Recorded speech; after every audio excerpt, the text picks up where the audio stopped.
So, welcome back to hashtag She's IPA, recording together with PolicingTV, and we are interviewing Hiorth from Norway, a former police officer, and however, she's retired, but she's very active, doing a lot of things that is contributing to the society and particularly to women.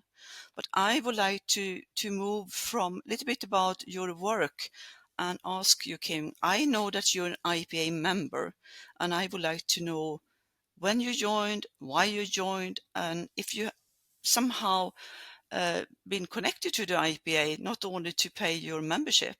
Yes, I'll tell you that. I heard about the IPA about, I think, more than 20 years ago, actually. And then I joined because there was a colleague who introduced me to it. And after I starting to travel, I was asked to go to the different parts of the world, with the International Association for Women Police, with the Operation for Security Cooperation Europe, and for International Police Association to Gimborn. They helped me to pay, part of the trip to go to places. I've been to Australia, to Alaska, to like Germany, Gimborn, and Canada, and other places. So they've been supporting me financially too, though, to help me to reach there. So I'm very thankful for that. And I also wrote articles from each trip I did and sent into the magazine. So to say my way of saying thank you. I think it's very good to have this organization. I mean, police people around the world, I met a lot of them. We are the same. I think we face the same things in our work, like there isn't much the difference between us, actually. And we have a mutual understanding of each other when we talk. Yes, this is how I feel it too, when I talk about. So I think police people, to be an international organization like International Police Association is very valuable. And I'm so happy that I'm a member. And I think everybody should be that as a police officer. Can help you in many ways. Thank you, Kim, for those kind words. Because being an IPA member since many, many years back myself, something of those things that you describe, I can recognize as well. The support and also to make new friendship around the world with people, because you're very good at it. You're a networking woman, and that is how we met. Because we are quite similar in acting that way, that we always bring in new friends, and both into the family but also into our own professional lives. One thing that I know that you've been rather busy with lately is that the UN Women and the work you've done in Africa. So that has nothing to do with the International Police Association. However, that work has been presented both at IBZ Gimbon, which is our flagship of education for the International Police Association, also for London Policing College, West London University, in webinars that was delivered together with the International Police Association. So can you today, for those that didn't see you and listen to you at that time, tell us a little bit about your work for the UN Women? Yes, I'll do that. I retired from the police in July 2021, and just a few months later, I was like headhunted to the UN. I didn't understand it was a job offer in the beginning. So then they wanted me to train me in UN Women's Handbook. It's quite a new handbook, 2 years back. It's gender responding policing for women and girls subject to violence. So I was trained in that online, and then I was sent to Addis Ababa, Ethiopia, 3 months later. So it was a steep curve. So I landed there, and they wanted to introduce and implement that handbook for the leaders, the police leaders in Ethiopia. So their thought was that if we were training the leaders, they were going to again train their subordinates, people on the floor and stuff. So that was tough working. It was a man's world. And so I had to go to the Minister of Foreign Affairs and all the leaders to tell them about this, and then I got the they said, yes, you can do this. And so then I had this guy that was going to translate everything for me and drive me everywhere, because Ethiopia is the only country in Africa that hasn't been colonized. So they don't speak, not everybody speaks English or French or things like that, in school and stuff. They don't have that. So just the people who have had that extra education, they speak English, So everything I did, everything I said had to be translated. And we know that a lot of things get lost in translations too, though. But this was what we had, and everything took double as long time. But I was there 2 times, first in March, and then I came back in June.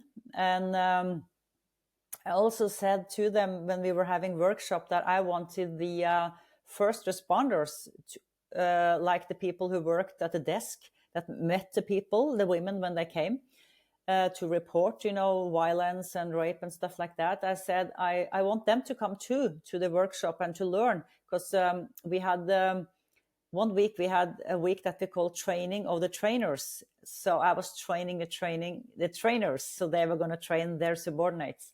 So first I said, why should the first responders come? We never did that. But I said, they're so important because these are people that the women or people who wants to report something meet the first.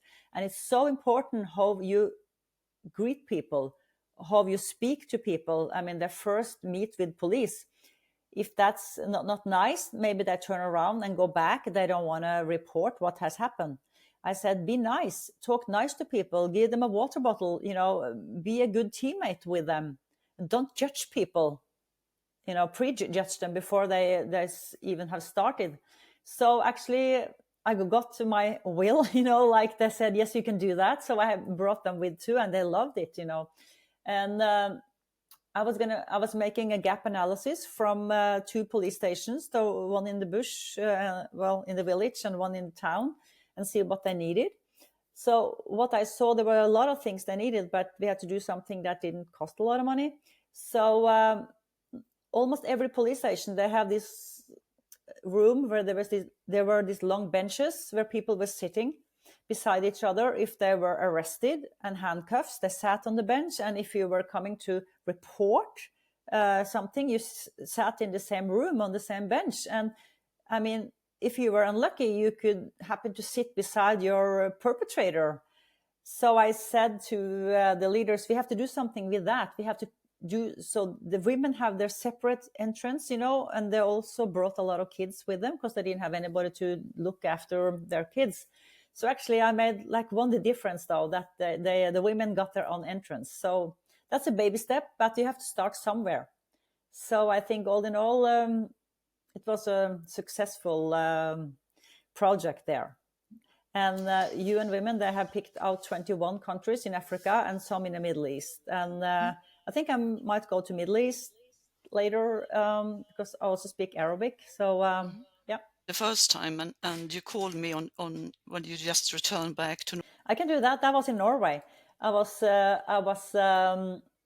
actually training the school for foreigners, and there were classes with 60 and 60, I think, in each class. So I was walking in my uniform from one class to the other.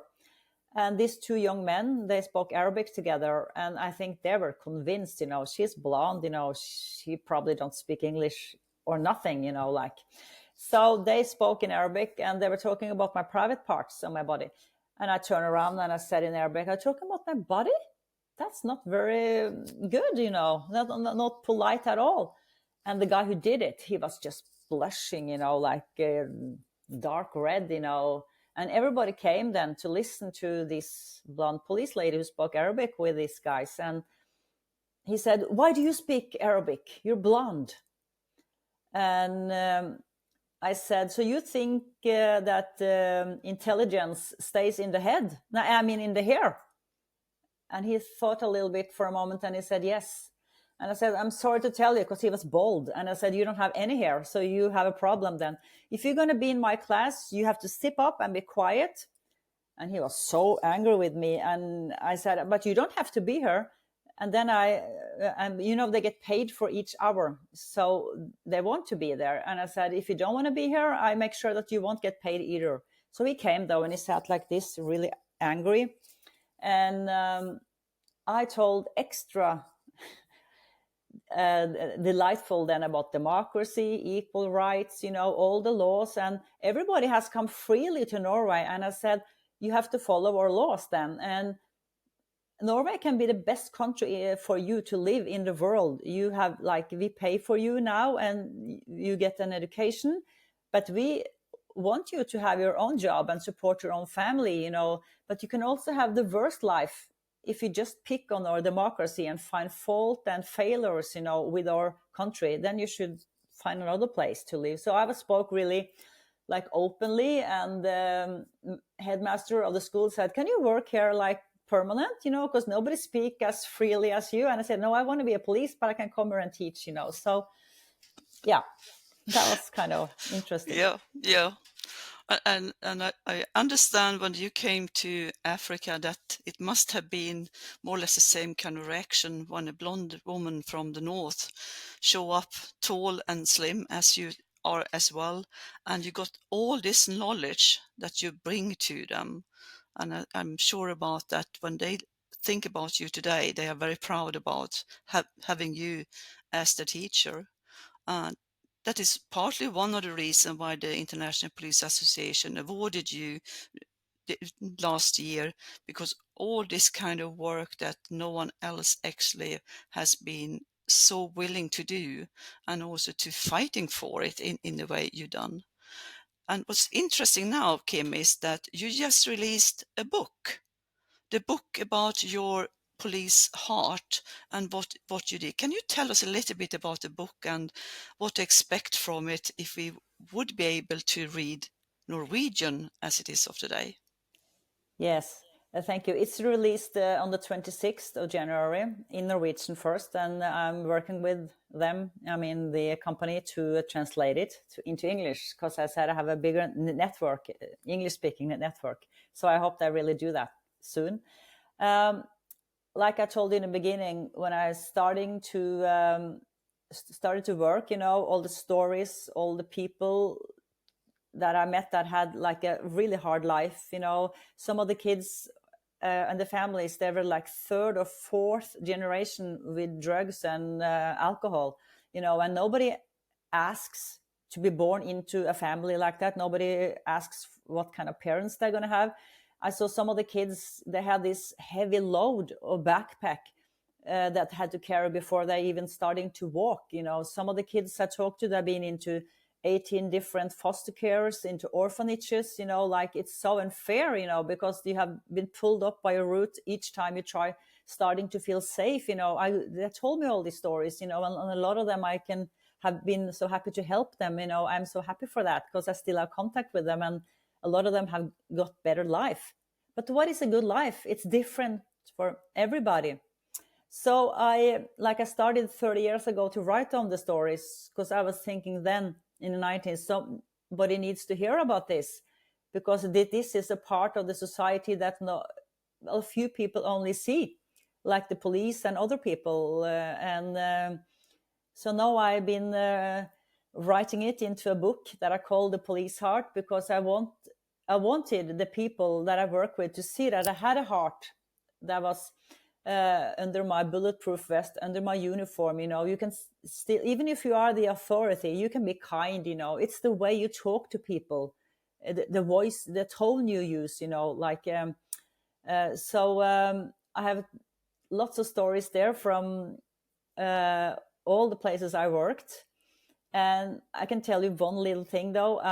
I arranged like cooperation forum for the women when I worked with the minorities, because I tried for the ladies who came from like bigger mosques, if they could have like a gathering for all the women, that were in different mosques, but they weren't really keen on that. So then I was thinking, okay, then we have to do it different. So we just hired a big venue, and we had like 250 women in there, and they were from 9 different religions. And we had workshop, and we had speakers, and we had food, and we had fun. And nobody talked politics or religion. We were just women. We were just mothers. We were just having a good time. And So I thought, like, I don't know if anybody has gathered together people from 9 different religions and just having a good time. So maybe it's the first time, I don't know, but it was good though to do that. And we did it many times and until the corona and the pandemic came, and then we stopped, and I stopped working in 2021 though, but the ladies just loved it. I do hope that someone else will catch up and continue your work. And a good way would be to, well, if you work in Norway, to buy the book and read it when as it will be released when you listen to this interview.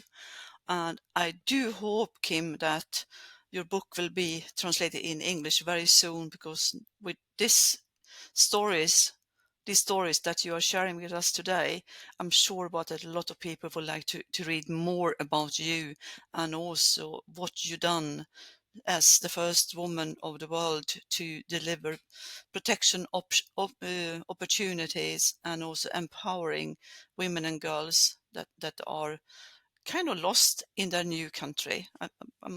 You're such a wonderful person that done this work for them, and also that you continue to share your knowledge. So a big thank you for your time today, and that you willing to share this with us. Thank you so much for having Yeah, me. you're welcome. The hashtag She's IPA and the collaboration with PolicingTV will continue. This was the first interview that we had with Kim Hiorth from Norway, retired police officer, however still active with, well, kind of policing things and empowering women. We will continue the interviews. There will be 12 of them during 2024, and a release more or less every month. Sorry. Next time, on the 8th of March, we will speak with the international president of International Police Association, Mr. Martin Hoffmann from Austria, about his work as police officer and how he now is working to empower women in IPA. So we're looking forward to that. So hashtag She's IPA, PolicingTV, Policing Insight, and a big thank you to Kim Hiorth. Thank you for today. Bye bye.